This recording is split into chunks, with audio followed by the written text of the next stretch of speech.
Bem, gente, o estado de São Paulo ontem, dia 15 de agosto, decretou estado de emergência zoossanitária em relação à gripe aviária, à influenza aviária, por 180 dias.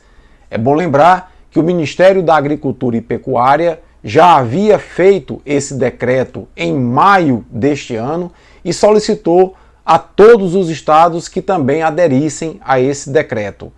De acordo com o site da CNN Brasil, com a adesão de São Paulo ao decreto de emergência zoossanitária, já são 9 estados. Eu quero apenas fazer uma correção. Na verdade, são 10, porque dentre os estados indicados na reportagem da CNN, não consta o estado do Piauí. E o governador Rafael Fonteles, aqui do estado do Piauí, ainda em julho, seguiu o decreto do Ministério da Agricultura e Pecuária, decretando estado de emergência zoossanitária no Piauí em relação à influenza aviária.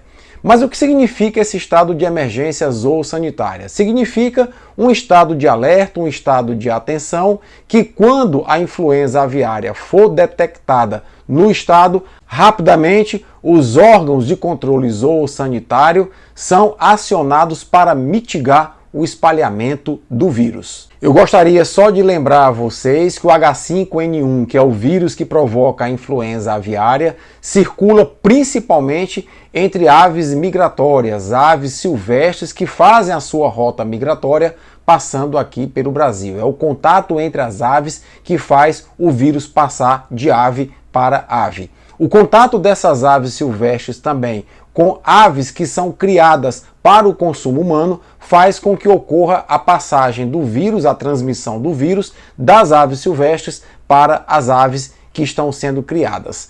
Bom, e a relação desse vírus com os seres humanos? Como se dá?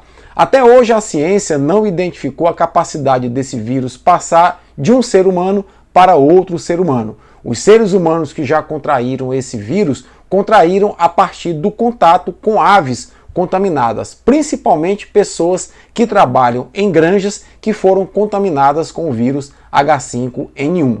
Convém, portanto, alertar que se você encontrar alguma ave silvestre morta, você deve avisar as autoridades sanitárias e não deve se aproximar ou entrar em contato com essa ave, porque caso ela tenha morrido da influenza aviária, você correrá risco de contrair o vírus da influenza aviária.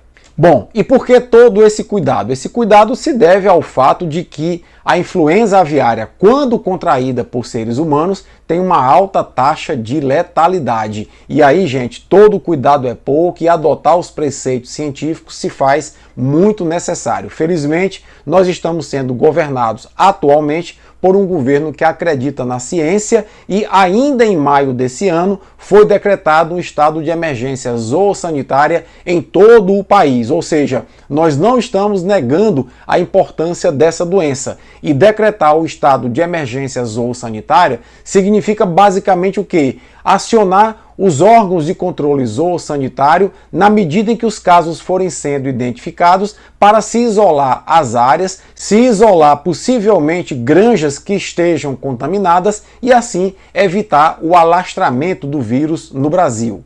Naturalmente que além de proteger as pessoas do contato com H5N1, ou seja, do contato com a influenza aviária para a qual não temos ainda vacina, com essas ações o governo está inclusive protegendo a sua indústria de exportação de aves, uma vez que o Brasil é um dos maiores exportadores mundiais de ave. E o impacto de o alastramento dessa doença no nosso país iria ser muito lesivo à nossa economia, impactando diretamente no emprego e na renda de milhares e milhares de pessoas que trabalham nesse setor.